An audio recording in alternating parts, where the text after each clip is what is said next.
Good afternoon. I am Craig Fraser, your Chief Commander, and it is my pleasure to be here and spend time with you. I want to tell you a few things about what's going on at the national level that directly affects districts and clubs. After all, member life revolves around the local club and its national's obligation to support that process and to benefit clubs.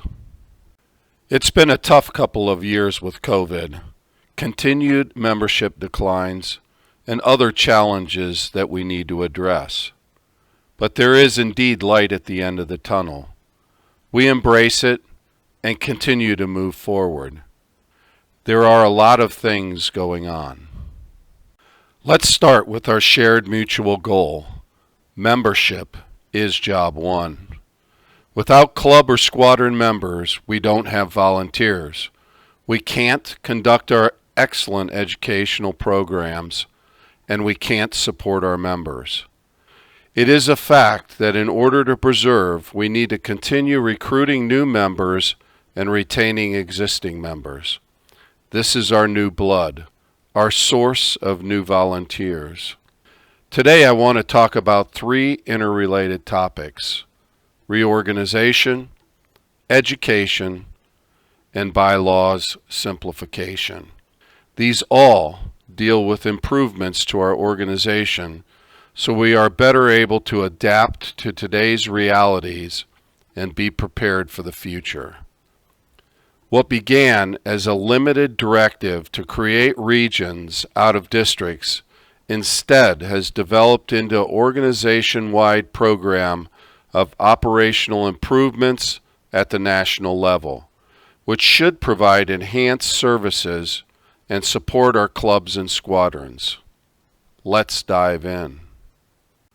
Reorganization is led by the Ad Hoc Committee on Reorganization, established by the Board of Directors in 2021. The committee is composed of current and past national, district, and squadron leaders with professional backgrounds in business, management, engineering, and medicine. Their focus is on improving support to clubs and squadrons, increasing both efficiency and effectiveness of our organization's operations, and better utilizing scarce volunteer resources on important, impactful outcomes. It should be apparent by now that it's tough to alter organizations like ours. After all, change is hard and sometimes painful. Sometimes we don't like what we see in the mirror. The Ad Hoc Committee has stirred the pot and turned up the heat. Their presentations, town halls, focus groups, and surveys have shown that we need to adapt. Essentially, they have helped us unfreeze our organization, and with the board's backing, we can move forward. In fact, at the fall conference in Raleigh, much progress has been made.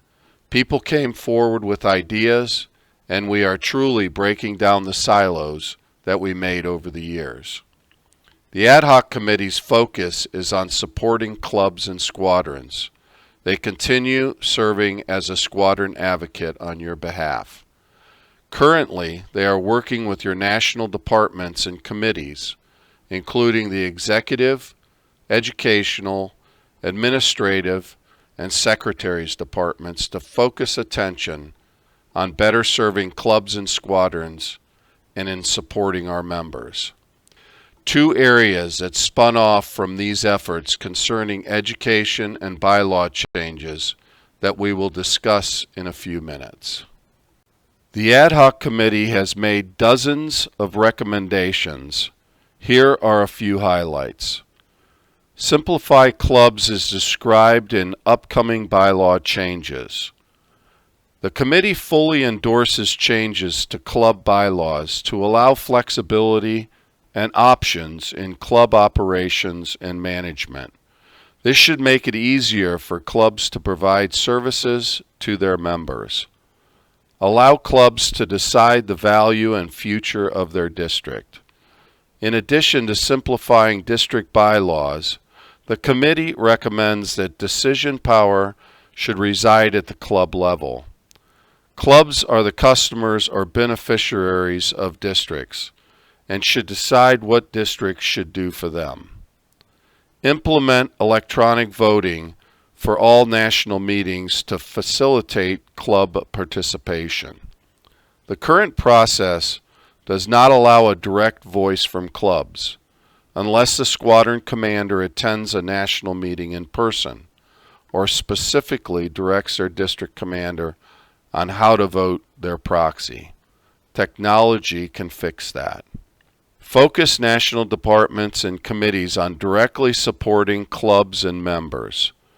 Many committees do this already, but also we do so much that does not benefit clubs, and we need to question why we do these things. Improve communications between national and clubs. This is obvious. The ad hoc committee has pulled together parts of the secretary department and our paid staff at headquarters, and in Raleigh started a process of operations improvement and streamlining. More to come. Enable online member access to club events including organization, registration, and participation. Seize the Day, which stands for Squadron, Education, and Activity Scheduler. There are a lot of activities in clubs and districts that can be shared with other members. The Marketing Committee presented some at the Fall Governing Board. The Ad Hoc Reorganization Committee is exploring how to create an online calendaring system to promote and share event information between and across clubs and districts. Implement recommendations specified in our report to improve services, operational effectiveness, and efficiency for all national departments and committees. The Ad Hoc Committee is preparing a report for distribution that provides dozens more specific recommendations. The report's recommendations are organized into the following categories: education, boating and social activities, marketing and membership, communications. Look for the report in your commander's email. Now I want to talk a bit about education. The educational department is making great strides in several areas.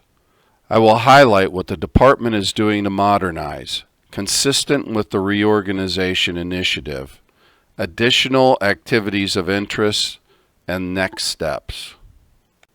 Consistent with and part of reorganization, modernization of the educational department is led by NEO Bill McManaman and a team of department leaders.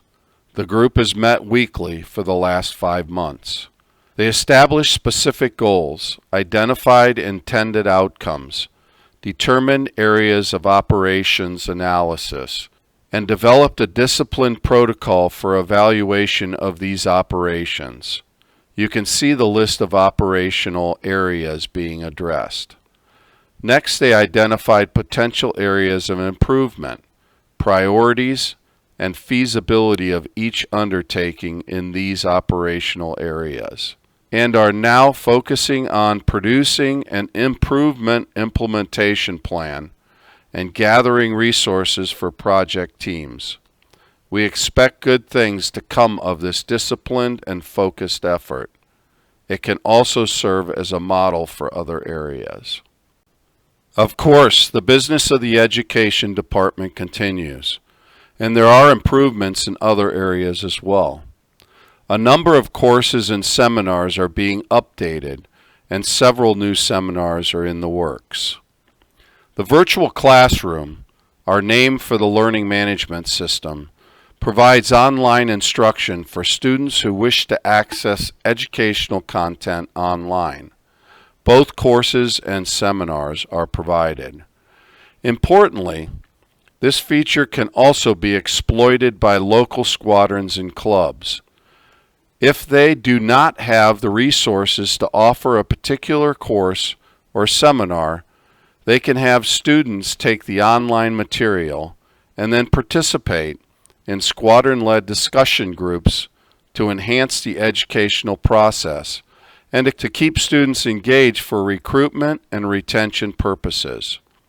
This blended learning approach helps both squadrons and members and will be formalized for upcoming guidance for clubs.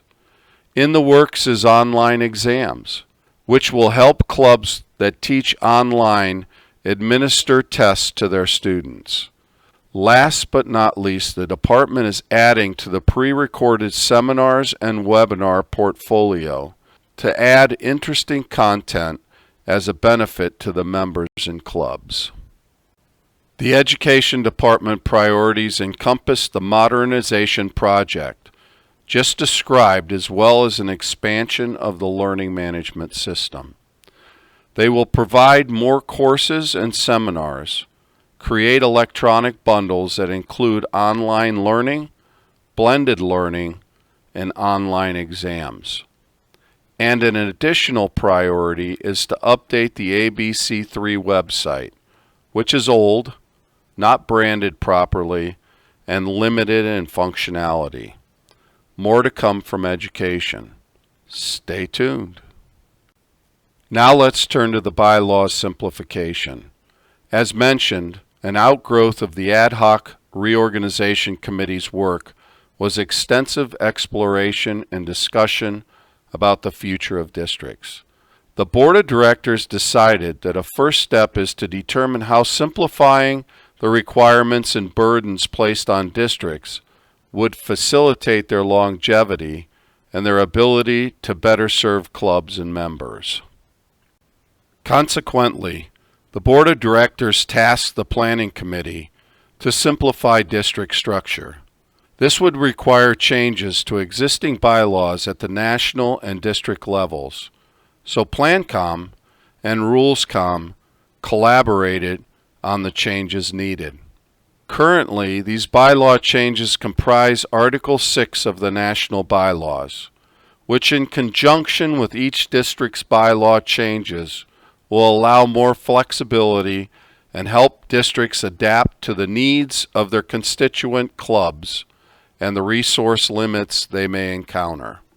Essentially, these bylaw changes allow districts to have options.